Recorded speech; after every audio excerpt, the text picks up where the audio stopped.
السلام علیکم ورحمۃ اللہ وبرکاتہ۔ امید ہے تمام طلباء و طالبات بخیر عافیت ہوگے۔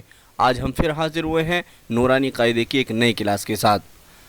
اس سے قبل آپ کو جو سبق پڑھایا گیا وہ تختی نمبر 16 پڑھایا گیا تھا، جس کے اندر لفظ اللہ کا قاعدہ آپ کو بتایا گیا تھا، سمجھایا گیا تھا کہ لفظ اللہ کے لام سے پہلے اگر زبر ہو یا پیش ہو تو لفظ اللہ کے لام کو پر پڑھیں گے، اور اگر لفظ اللہ کے لام سے پہلے زیر ہوگا تو لفظ اللہ کے لام کو باریک پڑھیں گے۔ امید ہے کہ آپ نے اس سبق کی پریکٹس اچھی طریقے سے کی ہوگی۔ اب ہم جو آج کا سبق ہے اس پیج کو جو ہے ہم کھول لیتے ہیں۔ آج کا جو ہمارا سبق ہے وہ تختی نمبر 17 ہے، وقف کرنے کے قاعدے۔ یہ بہت زیادہ اہم سبق ہے کہ وقف کے معنی جو آتے ہیں وہ ٹھہرنے کے یا رکنے کے آتے ہیں۔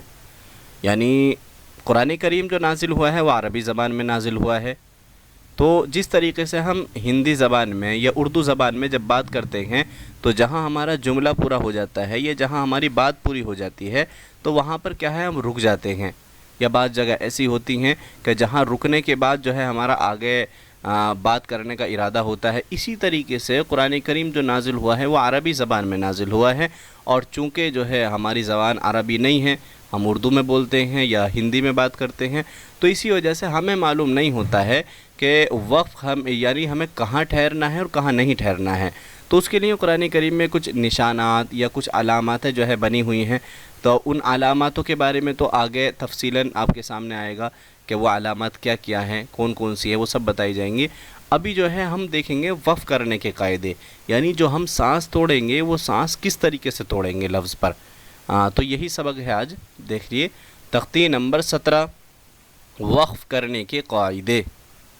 وقف کے معنی ٹھہرنا، یعنی قرآن پاک پڑھتے پڑھتے کس طرح ٹھہرے، ٹھیک ہے۔ ایسے گول نشان کو، یہ جو گول نشان بنا ہوا ہے، ایسے گول نشان کو آیت کہتے ہیں، اس آپ ذہن میں رکھیے، ایسے گول نشان کو آیت کہتے ہیں۔ اب اس کے اندر اسٹیپ ہیں۔ نمبر 1، زبر، زیر، پیش، دو زیر دو پیش پر وقف کرنا ہو تو آخری حرف پر جزم دے کر سانس توڑیں، اسی کو وقف کرنا کہتے ہیں۔ مثلا ہم نے پڑھا رجیمی، یا کیا ہے رجیمی، تو آگے آگے آیت، تو یہاں پہ رجیم پڑھیں گے، یعنی میم پر ہم جزم لے کر آ جائیں گے۔ تو کیا ہے، زبر، زیر، پیش، دو زیر دو پیش پر وقف کرنا ہو تو آخری حرف کو ہم جزم دے کر سانس توڑیں، اسی کو وقف کرنا کہتے ہیں۔ نمبر 2، دو زبر پر وقف کرنا ہو تو ایک زبر کے ساتھ الف پڑھا جاتا ہے، جیسے لکھا ہوا ہوتا ہے احدن، جب اسے سانس توڑیں گے یعنی آیت کریں گے تو پڑھا جائے گا احد، ٹھیک ہے۔ اسی طریقے سے نمبر 3، گول تا پر وقف کرنا ہو، ایک ہوتا ہے لمبا والا تا، جو الف با تا میں آپ پڑھتے ہیں تو لمبا تا ہوتا، ایک ہوتا ہے گول والا تا، جیسا کہ آپ کو یہاں پر یہ دکھائی دے رہا ہے، یہ گول تا کہلاتا ہے۔ اس پر اگر وقف کرنا ہو یا یہ وقف جو ہے آخری حرف پر آ جائے تو ہائے ساکنہ، یعنی اس طریقے سے بن جاتی ہے، یعنی گول تا جو ہے ہائے ساکنہ پڑھا جاتا ہے، جیسے جاریہ تن ہے لیکن پڑھا جائے گا جاریہ، ٹھیک ہے۔ اب یہ تعوذ و تسمیہ کے بارے میں ہے کہ اس کو زبانی یاد کرائیں، تو اعوذ باللہ اور بسم اللہ کو جو ہے آپ کو زبانی اچھے طریقے سے یاد کرنی ہے۔ اس کی کچھ پریکٹس جو ہے آج ہم بھی کرا دیتے ہیں آپ کو۔ اگر جو ہے اس کی ہجے کرانے بیٹھے تو زیادہ وقت ہو جائے گا، اسی وجہ سے جو مین قاعدہ ہے، قاعدے سے متعلق جو ہے تھوڑا سا بس میں آج آپ کو سمجھاؤں گا۔ اعوذ باللہ من الشیطان الرجیم، را زبر را، جیم یا زیر جی، رجی، میم زیر می، رجیمی، آگے آیت رجیم، ٹھیک ہے۔ زیر تھا تو آیت آنے کی وجہ سے اس پر جزم آ گیا، رجیم۔ اسی طریقے سے اب ایک ساتھ ملا کے پڑھیے، اعوذ باللہ من الشیطان الرجیم، ایسے نیچے دیکھیے، بسم اللہ الرحمن الرحیم، را زبر را، ح یا زیر حی، رحی، میم زیر می، رحیمی، آگے آیت رحیم۔ اس کے نیچے بھی زیر ہے تو یہاں پر جو میم ہے اس پر جزم آ جائے گا، چونکہ آپ نے پڑھا ہے کہ زبر زیر پیش دو زیر اگر آ جائے تو وہ ان کا جو آخری حرف ہوگا وہ ساکن ہو جائے گا۔ ایسے ہی الحمد للہ، الحمد للہ رب العالمین، رب العالمین، عین کھڑا زبر ع، لام زبر ل، عال، میم یا زیر می، عالمی، نون زبر ن، عالمین۔ آگے آیت عالمین، آگے دیکھیے ایاک نعبد، ایاک نعبد وإیاک نستعین، وإیاک نستعین، نون سین زبر نس، تا زبر تا، نست، عین یا زیر عی، نستعی، نون پیش نو، نستعین۔ آگے آیت نستعین، ایاک نعبد وإیاک نستعین، اس پر پیش ہے تو یہاں پر کیا ہے، آخری حرف کو جزم دے دیں گے۔ آگے دیکھیے قل هو اللہ احد، قل هو اللہ احد، حمزہ زبر ا، ح زبر ح، اح، دال دو پیش دن، احد۔ آگے آیت احد، تو یہاں پر دو پیش کی علامت ہے، اس وجہ سے دال پر جزم آ جائے گا، احدن کی جگہ وقف کرنے کی وجہ سے پڑھا جائے گا احد، قل هو اللہ احد۔ آگے دیکھیے ان مع العسر یسرا، یہاں عین کی آواز آنی ہے، آگے یا کی آواز آئے گی، ان مع العسر یسرا، عسر یسرا۔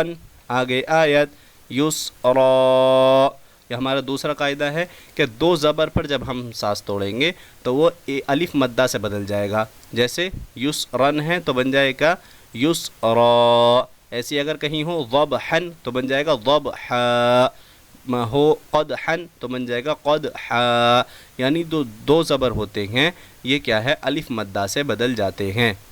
ان مع العسر یسرا، ایک الف کی مقدار کھینچیں گے اسے، نیچے دیکھیے فیہا عین جاریہ، فیہا عین جاریہ، جیم الف زبر جا، را زیر ری، جاری، یا زبر یا، جاریہ، تا دو پیشتن، جاریتن۔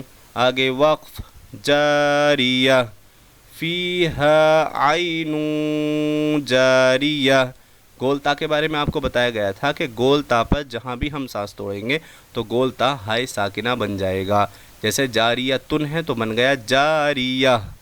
نیچے دیکھیے تسقی من عین آنیۃ، تسقی من عین آنیۃ، حمزہ کھڑا زبر آ، نون زیرنی، آنی، یا زبر یا، آنیہ، تا دو زیر تن، آنیتن۔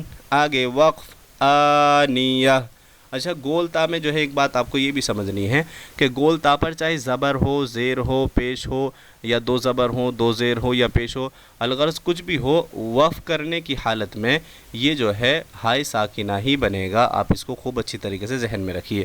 آنیہ، لا تسمع فیہا لاغیۃ، لام الف زبر لا، غین زیر غی، لاغی، یا زبر یا، لاغیہ، تا دو زبر تن، لاغیتن۔ آگے وقف لاغیہ۔ تو اس کی ایک مرتبہ پریکٹس اور دیکھ لیتے ہیں۔ اعوذ باللہ من الشیطان الرجیم، رجیم ہی تھا، وقف کرنے کی وجہ سے رجیم بن گیا۔ بسم اللہ الرحمن الرحیم، اصل میں رحیم ہی تھا، وقف کرنے کی وجہ سے رحیم بن گیا۔ الحمد للہ رب العالمین، عالمین نہ تھا، وقف کرنے کی وجہ سے عالمین بن گیا۔ ایاک نعبد و ایاک نستعین، نستعین تھا، وقف کرنے کی وجہ سے نستعین بن گیا۔ قل هو اللہ احد، احد تھا، وقف کرنے کی وجہ سے احد بن گیا۔ ان مع العسر یسرا، یسرن تھا، وقف کرنے کی وجہ سے یسرا بن گیا۔ تو یہاں ہمارا ایک قاعدہ مکمل ہو گیا کہ زبر، زیر، پیش، زبر اور اس طریقے سے زیر یا پیش اور دو زیر اور دو پیش، اگر ان پر وقف کرنا ہو تو آخری حرف کو ہم جزم دے دیں گے۔ گولتا کے بارے میں دیکھیے، گولتا کے بارے میں یہ ہے کہ اگر جس گولتا پر کیا ہے وقف کرنا ہو تو آخری حرف کو جزم دے دیں گے، آخری حرف جو ہے ہائی ساکنہ بن جائے گا۔ فیہا عین جاریہ، جاریتن تھا، وقف کرنے کی وجہ سے جاریہ۔ تسقی من عین آنیہ، آنیتن تھا، وقف کرنے کی وجہ سے آنیہ۔ لا تسمع فیہا لاغیہ، لاغیتن تھا، وقف کرنے کی وجہ سے لاغیہ۔ یہ بہت اہم سبق ہے، اسی کی جو ہے آج آپ کو پریکٹس کرنی ہے اچھے طریقے سے، وقف کرنے کے قاعدے۔ کوشش کیجئے کہ آپ اسے بنا دیکھے یاد کر سکتے ہیں تو کر لیجئے، نہیں تو کم از کم ذہن میں تو آپ اسے ضرور بٹھا لیجئے۔ ملتے ہیں ہم آپ سے پھر ایک نئی ویڈیو کے ساتھ، تب تک کے لیے السلام علیکم ورحمۃ اللہ وبرکاتہ۔ ایک گزارش یہ بھی کرنی ہے کہ اگر آپ نے ابھی تک ہمارے یوٹیوب چینل کو سبسکرائب نہیں کیا ہے تو اس کو سبسکرائب کر لیجئے تاکہ آپ کو زیادہ سے زیادہ فائدہ ہو۔ السلام علیکم ورحمۃ اللہ وبرکاتہ۔